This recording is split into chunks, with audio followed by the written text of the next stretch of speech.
Join me, Mark Cole, at Daytona for the 34th 24 Hours race day. 80 starters after those 98 cars are sorted out in qualifying. There's 16 World Sports cars and 62 GTs there.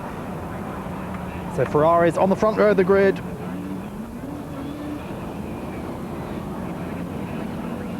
Fermin Valleth for Scandia from Gianpiero Moretti in the Momo car there. The red and yellow Ferrari chased by James Weaver. And 1996 winner Wayne Taylor as they complete the rolling lap around this 2.5-mile circuit, one of the finest circuits on the IMSA calendar. The start is on, and immediately the Ferraris pull away. 4-litre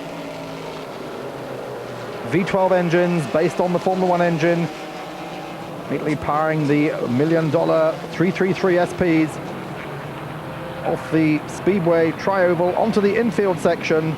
This is the horseshoe turn. Becomes particularly tricky at night. Weaver tucked in there in the number 16 Dyson, Riley and Scott Ford, and right behind him Wayne Taylor in the Doyle. Riley and Scott Oldsmobile. These Riley and Scotts built up in Indianapolis, actually in Gasoline Alley. The Ferraris are built by Michelotto in Italy. So very much a European head-to-head with the finest cars America can produce in this world sports car racing. This massive 80-car field still wending its way around the first lap.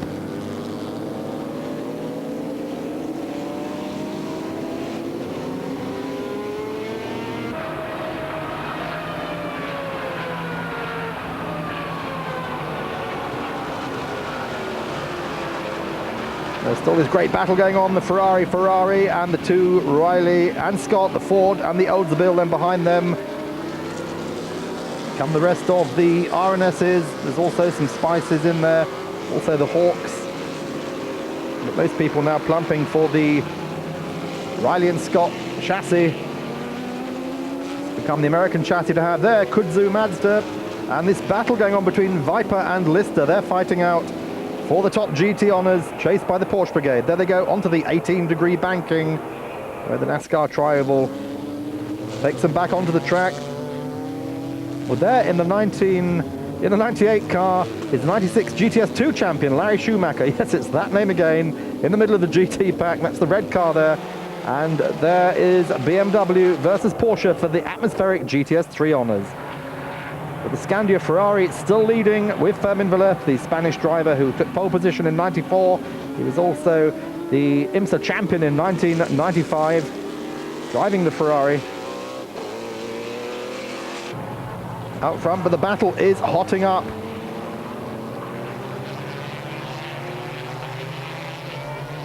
The Momo car now starting to haul them in.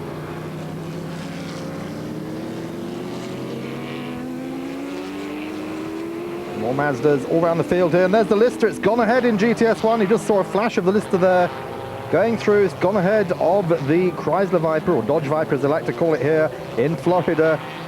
So we see that man Schumacher yet again. Gianpiero Moretti, the owner of the Momo Ferrari team, still in second place. He's bringing two of those cars to Le Mans, incidentally. And here the Conrad Porsche fighting the Saleen Mustang of British GT champions Rob Shirl and Dave Warnock. They're driving here this weekend with Phil Andrews. So watching the progress of that British team. They'll be also bringing those cars to Le Mans, they hope, in this June. The Belgian Porsche behind them, and race leader Valleth still here, but Moretti now pushing very hard indeed. He's caught right up with him. Momo car pushing hard. But remember, this is a 24-hour race, and we're still in the first hour of it. Our problem already, an early casualty. The Augusta Corvette of Almo Capelli had not one but two tyre blowouts, and they've gone away to think about things behind the wall.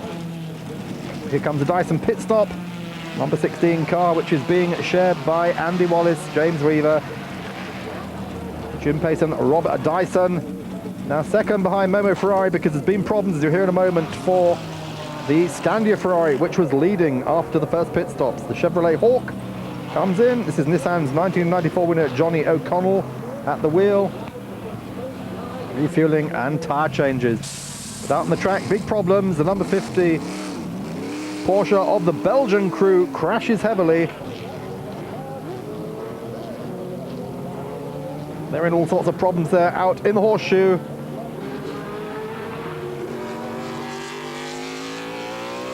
As Wayne Taylor here moves up into third place. Oldsmobile Spice there spinning in the horseshoe again. And the number 50 car, the Belgian car, unfortunately out of the race. At the next corner, fighting still going on right through the field here. Very, very heavy, very unhappy looking Belgian as his car is sent back towards the garages. It's weekend well and truly over. Wayne Taylor, they're in third, but after the first stops, Derek Bell now takes the wheel of the Momo car, and he's taken the lead of the race because Andy Evans took over the Scandia car and had to stop twice with loose seat belts. That means Taylor's now up into second place, and Scott Sharp takes over. The Danker RNS Oldsmobile car was ultra reliable. It finished every single race last year. Wayne Taylor there strapping his teammate into the cockpit. As he went out, I took the chance to ask Wayne how the race is going for them. Are they on schedule? Wayne Taylor, good opening stint there. Everything on schedule? Yeah, just running at a steady pace. Everything seems fine. We're getting fairly good fuel consumption. Car's working really well. We've turned the revs down, so we're running very low revs now, and we're just running a steady pace. Well, still leading, Derek Bell comes in to hand over to Didier Tice, but they've got problems with the Yokohama tyres. The car was designed around Pirellis. Perhaps the Yokohamas aren't working as well as they'd hoped. First time they've used them this year. Great drive by Derek Bell after 2 hours in the car. He's kept it in the lead. But he's a bit concerned about those tyres, as he told me after the pit stop.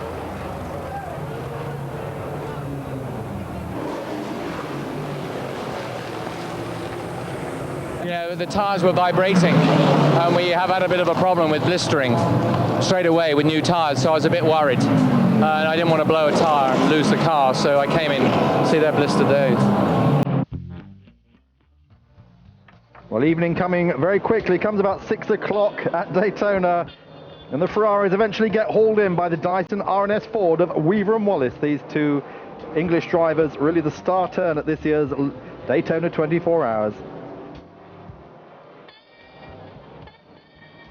Shortly before sundown, there's 150 lap standings. Wallace, Weaver, Dyson, John Paul Jr.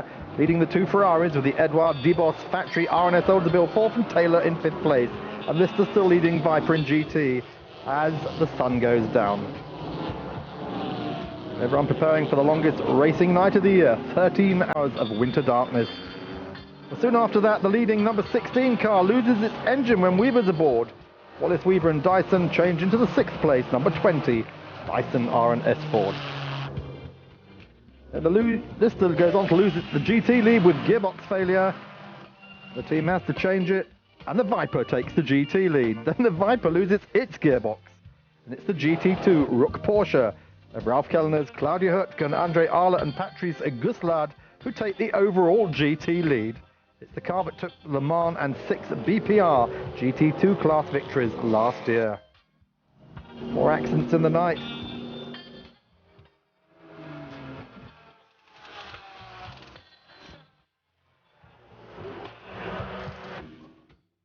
And in fact, before morning, there's been 16 changes of lead and about a dozen cars already crashed out of the race. It's coming now down to Dyson versus Ferrari because Wayne Taylor and his crew are a little way back in 5th place still, and they've got a lot of catching up to do. Well, morning comes, and it's all changed again. The Momo Ferrari lost 86 minutes after it caught fire in the pits and has to change the wiring. Bell's chances of a 4th win are over. Well, Stuck was delayed by puncture and lights failure. He's now second in class to Ruhr Porsche. And there is the Ruhr Porsche with Rookies Meyer heading for a debut win in GT2 with Gross, Rohr and Pilgrim. Ralph Kellner's here leading the category for Rook Porsche in 4th overall. What a fine performance in a GT2 car as well. And the Viper 3rd in class, 1 place ahead of Lister in 15th and 19th overall. Wayne Taylor, who lost his engine in the night, changed to that factory RNS Olds, the number 4 car. Here he is. He's third with Eduardo Dibos, Jim Pace and Barry Waddell. So he's catching up a lot. But of course, if you change cars here, you don't get any points. You have to get the points in the car you started in. Andy Evans takes over the Ferrari for the final shift. Herman Velez has driven 4 hours non-stop Sunday morning. The car second overall and fast catching the leading Dyson Ford. Where is the Ford? Here it comes. It's got a hold piston though, and Nissan's 94 winner Butch Leisinger is nursing the leader to finish with smoke pouring out of the back of the car. Then suddenly there's just half an hour to go, and Leisinger stops the final time. He's coming in not for fuel, but for oil. This is Scandia's chance to give Ferrari victory. It's down to less than a lap, and Evans is on the back of the circuit. The Dyson crew working hard to get Leisinger straight back out. But even as Leisinger leaves, Evans comes in for a fuel splash and dash. He hadn't got enough to get to the finish, and Ferrari's lost the race if the Ford can hold together. Well, the white flag's out for the final lap, and Dyson now has a one-lap lead. The genial team owner Rob Dyson's team wins Daytona for the first time, giving Ford its first victory in 31 years. That was in 1966, when a Ford Mark II took the flag. It couldn't have been better. We were disappointed to have the 16 car blow up when it was leading, but we had a slightly more conservative engine in the 20 car. So this morning it was all hands to the pumps. We all dived in that one, and we've just scraped home. Rob Dyson, well done at last. You've cracked it. Finally, 11 times we've run this race, and we haven't won it.